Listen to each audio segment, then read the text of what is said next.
Line കമ്പി ഇലക്ട്രിസിറ്റിന്റെ lineman ആയിരുന്നു എൻ്റെ അച്ഛൻ. ഒരു ദിവസം പോസ്റ്റിൽ നിന്ന് വീണു. കുറേ ദിവസം ആശുപത്രി കിടന്നു. ഒരിക്കൽ പോലും ബോധം തെളിഞ്ഞില്ല. അവിടെ തന്നെ കിടന്ന് മരിക്കുകയായിരുന്നു എൻ്റെ അച്ഛൻ. അവിടെ വെച്ചാണ് ഞാൻ ഈ സ്ത്രീ ആദ്യം കാണുന്നത്.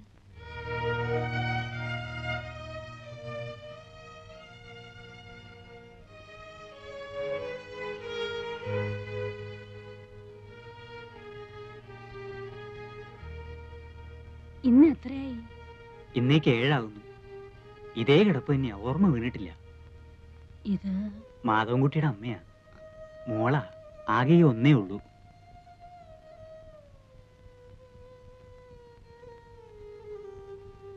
വാ മോളെ.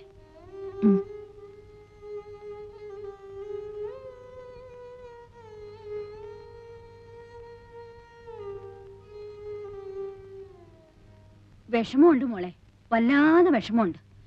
കേശവന്റെ അളിയന് ഇങ്ങനൊരു അപകടം ഉണ്ടായെന്ന് കേട്ടപ്പോ വരാണ്ടിരിക്കാൻ കഴിഞ്ഞില്ല. പക്ഷേ ഇവിടെ വന്ന് നിന്നെ കണ്ടു കഴിഞ്ഞപ്പോ വരണ്ടായിരുന്നു എന്ന് തോന്നുക. എന്റെ മോക്ക് ദൈവം ഒരാപത്തും വരുത്തിയില്ല.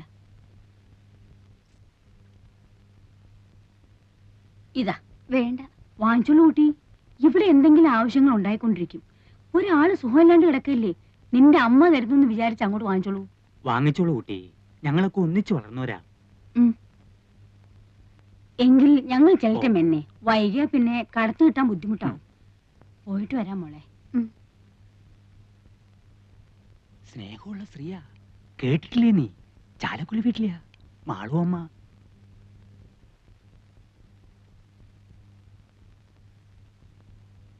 എന്റെ അച്ഛൻ മരിച്ചപ്പോ അവർ വീണ്ടും വന്നു. അന്നും കുറച്ച് കാശ് എന്റെ കയ്യിൽ തന്നിട്ട് പോയി. പിന്നെയും അവർ വന്നു, പിന്നെയും 2-3 വട്ടം.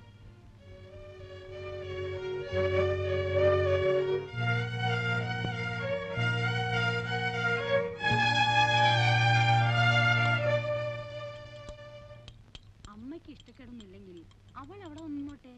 ഏതായാലും ഇനിയിപ്പോ പഠിപ്പിക്കാൻ ഉദ്ദേശമില്ല. കേശവൻ എന്താ പറയുന്ന വെച്ചാൽ, ഞാൻ പറയുകയാണെങ്കിൽ അവൾ ഇവിടെ ഇങ്ങനെ തനിച്ചു നിൽക്കുന്നത് ശരിയല്ലെന്ന് തന്നെയാ എനിക്ക് തോന്നുന്നു.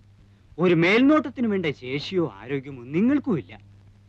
എന്റെ വീട്ടിൽ കൊണ്ടുപോയി നിർത്താമെന്ന് വെച്ചാൽ അവിടത്തെ പ്രാരാബ്ദം അറിയാലോ. അതൊന്നും ശരിയാവില്ല.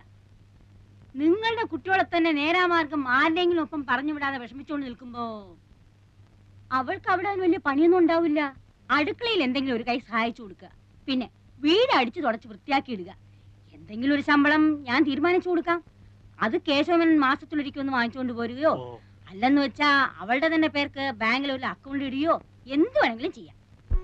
പട്ടിണി കൂടാണ്ട് കിടന്നാ മതി എന്റെ മോള്. ശമ്പളമൊന്നുമല്ല, മനസ്സാ വലുത്. ആവശ്യങ്ങൾക്ക് ഉപകരിക്കാൻ ആളുണ്ടാവുക, അതാ വേണ്ടത്.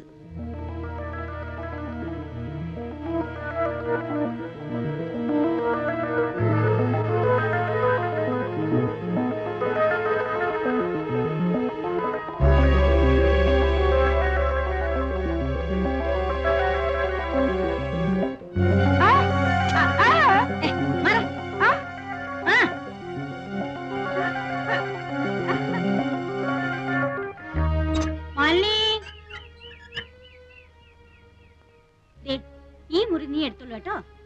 എന്താ, ഇഷ്ടായോ? ഇത്ര വലിയൊരു മുറി ഇവിടെ എല്ലാം വലുപ്പമുള്ള മുറികളേ ഉള്ളൂ.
ഗൗരിക്കുട്ടി എന്തേ?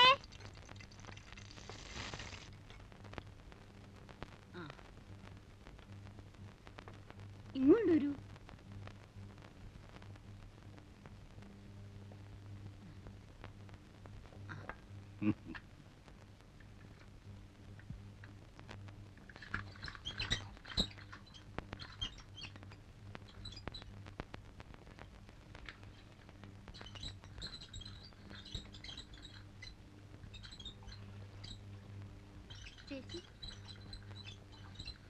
എന്തേ ഗൗരിക്കുട്ടി?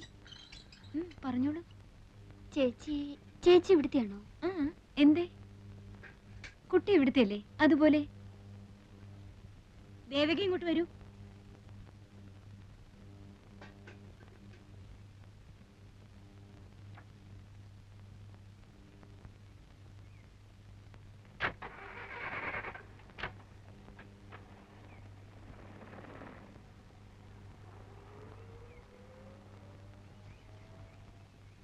എന്താ ഗൗരിക്കുട്ടി ഇവിടെ പൂവറിക്കുന്നോ ഒളിച്ചു കളിക്കുന്നോ? ഞാൻ ഇന്ന് പകല് മുഴുവൻ ഗൗരിക്കുട്ടിയുടെ ആക്ടിവിറ്റീസ് മൂവ്മെന്റ്സ് ശ്രദ്ധിക്കുകയായിരുന്നു. എന്താ രണ്ടാളും കൂടി ഇവിടെ? ഗൗരിക്കുട്ടിക്ക് അറിയോ ഈ നിൽക്കുന്ന ആളിനെ?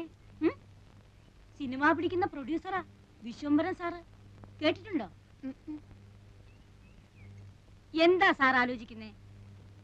ഗൗരിക്കുട്ടിയെ പടത്തിലേക്ക് എടുത്താലോ എന്നാണോ? ഏയ്, ഈ കുട്ടിയുടെ കാര്യത്തിലൊക്കെ എന്താ ആലോചിക്കാനിരിക്കുന്നത്?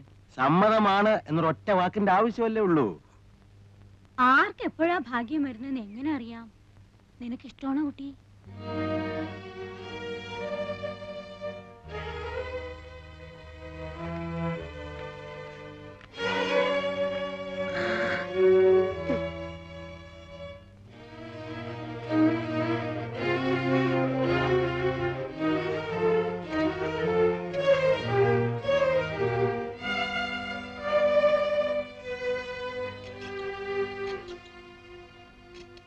എനിക്കൊരു കാര്യം പറയാനുണ്ട്.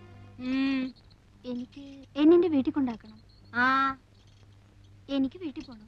എന്താ ഇപ്പൊ പെട്ടെന്ന്? ഒന്നുമില്ല, ഞാൻ വീട്ടിൽ പോയിക്കോളാം. എന്താ, നിന്നെ ഇവിടെ ആരെങ്കിലും തല്ലിയോ? പിടിച്ചു തിന്നാൻ വന്നോ? എന്താ ഇപ്പൊ? ഓടി പെണ്ണെ, വന്ന് കേറുന്നതിന് മുമ്പേ തിരിച്ചു പോണോ അത്രേ? ഇള്ള കുട്ടിയല്ലേ വീട് മാറി കിടന്നാ പേടി തോന്നാൻ. ഇവിടെ നിനക്ക് ജോലി കൂടുതൽ വല്ലതും ഉണ്ടെങ്കിൽ അക്കാര്യം പറയാം. നാളെ മുതൽ പണി കുറച്ചെടുത്താ മതി എന്ന് വെക്കാം. പോകാനൊന്നും പറ്റില്ല. വൈകിട്ടങ്ങ് പോകാനാ രാവിലെ ഇങ്ങോട്ട് വന്നേ? അല്ലെങ്കിൽ തന്നെ എന്താ ഇത്? സന്ധ്യക്ക് ഒറ്റയ്ക്ക് നിന്നെ ഇവിടുന്ന് ഇറക്കി വിടിയോ?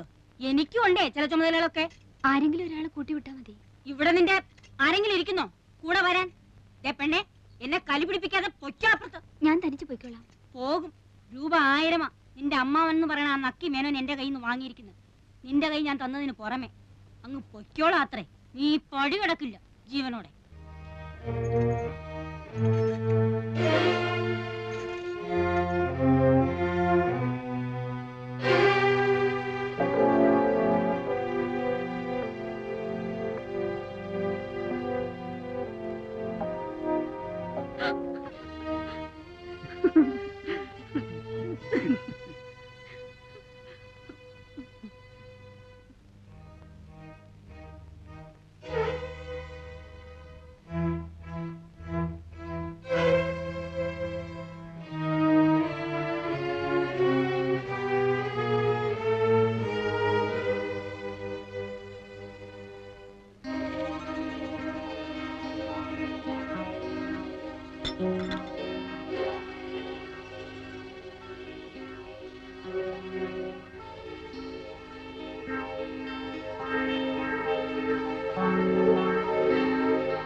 ഇതാ പണി.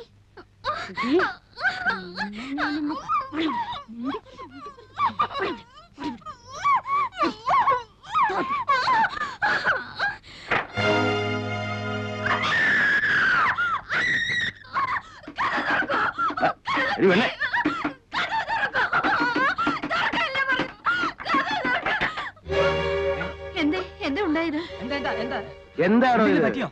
ഈ പണ്ടാരത്തിന് വിരയിളക്കത്തിന്റെ അസുഖ. പേടിച്ചു പോയായിരിക്കും. അമ്മയോട് അമ്മ, അമ്മേ, എന്താണ് ഉണ്ടായിരിക്കുന്നത്? അയൽക്കാർ വിളിച്ചു വരുത്തി ബാക്കിയുള്ളവർ മാനം പിടിച്ചു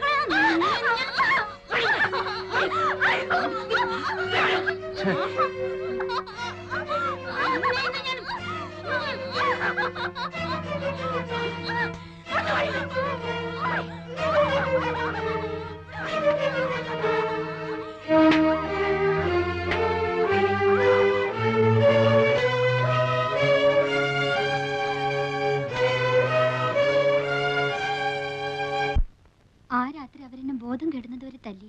അടിയും ചവിട്ടും പിറ്റേന്നും പകലും മുഴുവൻ ഉണ്ടായിരുന്നു. അങ്ങനെയാത്രേ ചില പെൺകുട്ടികള് കുറെ അടി കൊണ്ട് കഴിയുമ്പം അവരുടെ വഴിക്ക് വരുമെന്നാ പറയണേ. ഗൗരിക്കുട്ടിയോ? ഞാനോ? എന്നെ അടിച്ചനുസരിപ്പിക്കാൻ സാധിക്കില്ലെന്ന് അവർക്ക് ബോധ്യമായിട്ടുണ്ട്. അന്നത്തെ പിന്നെ വേറെ ആണെങ്കിലെ ഗൗരിക്കുട്ടിയുടെ അടുത്ത് കൊണ്ടുവന്നിട്ടുണ്ടോ? ഇല്ല, എന്തോ അതിനവർക്ക് ധൈര്യം ഉണ്ടായിട്ടില്ലെന്ന് തോന്നുന്നു. പിന്നെ ഇന്നാ മൂപ്പന്റെ അടുത്തേക്ക്? അതെ. ആര് പറഞ്ഞു? പറഞ്ഞു കേട്ടു. ആരേ മൂപ്പൻ? മാപ്പിളാരുടെ അടുത്ത് ദൈവം അത്രേ. അയാൾ പറയുന്ന കേട്ട് നിൽക്കാൻ കുറെ ആൾക്കാരും. ഒരുപാട് സ്വത്തുള്ളൊരു തന്ത. ഞാൻ വന്ന ദിവസം അയാളുടെ ആൾക്കാർ വന്ന അത്രേ എന്നെ കൂട്ടിക്കൊണ്ട് ചെല്ലാൻ. ഞാൻ പോയില്ല. അന്ന് തുടങ്ങി ഇവിടെ സ്വൈര്യമില്ലാണ്ടായി. രാത്രിയിൽ കുത്തും വെട്ടും. ഇവിടെ വരുന്നവരൊക്കെ ആദ്യം അയാളെ ചെന്ന് കാണണമെന്നാണത്രേ. ഇന്ന് ഞാനായിട്ട് പോയതല്ല, ചതിച്ചുകൊണ്ട് കയറ്റുകയായിരുന്നു കള്ളത്തി സ്ത്രീ. ആ തന്തയുടെ മനസ്സ് അലിഞ്ഞിട്ടാണെന്ന് തോന്നുന്നു ഇന്ന് ഞാൻ രക്ഷപ്പെട്ടു. 2 ദിവസം കഴിഞ്ഞ് വീണ്ടും കൊണ്ടുചെല്ലാമെന്ന് വാക്കുകൊടുത്തിട്ട് പോന്നിരിക്കാത്രേ. ഞാൻ പോവില്ല. പോയില്ലെങ്കിൽ അയാളെ വീണ്ടും മാപ്പിളാരെ ഇളക്കി വിടും. ഇവിടെ ആരും വരാൻ സമ്മതിക്കില്ലെന്നാ പറഞ്ഞിരിക്കണേ. ആര്? മാപ്പിളാര്. എന്റെ പേര് ഹിലാൽ എന്നാണ്. മാപ്പിളയാ?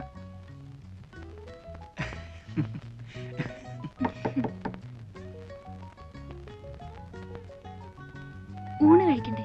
ഓ,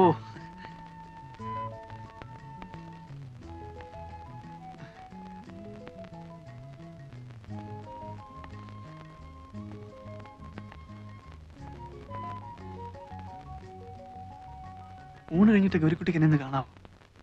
അല്ല, ഞാൻ ഉറപ്പൊന്നും പറയുന്നില്ല. നിങ്ങൾക്ക് എന്നെ എങ്ങനെയെങ്കിലും ഒന്നീ വളപ്പിന് പുറത്താക്കി തരാൻ കഴിയുമോ? എങ്കിൽ ഞാൻ രക്ഷപ്പെട്ടോളാം. ഞാൻ നോക്കാം. എന്നാലാവുന്ന പോലെ ഞാൻ നോക്കാം. നുണ പറയരുത്. നിങ്ങളോട് ഇക്കാര്യത്തിൽ ഞാൻ നുണ പറയില്ല. ആണയിരുന്നു. അള്ളായാണ് എന്റെ ദൈവം. വക്കീലേ, വരൂ, ഊണ് കഴിഞ്ഞിട്ട് കാണണം. വക്കീലേ, ഗോപി, ഗോപി, ഗോപി. എന്താ ഇവൻ ഉറങ്ങിയതോ ചത്തോ? ഗോപി.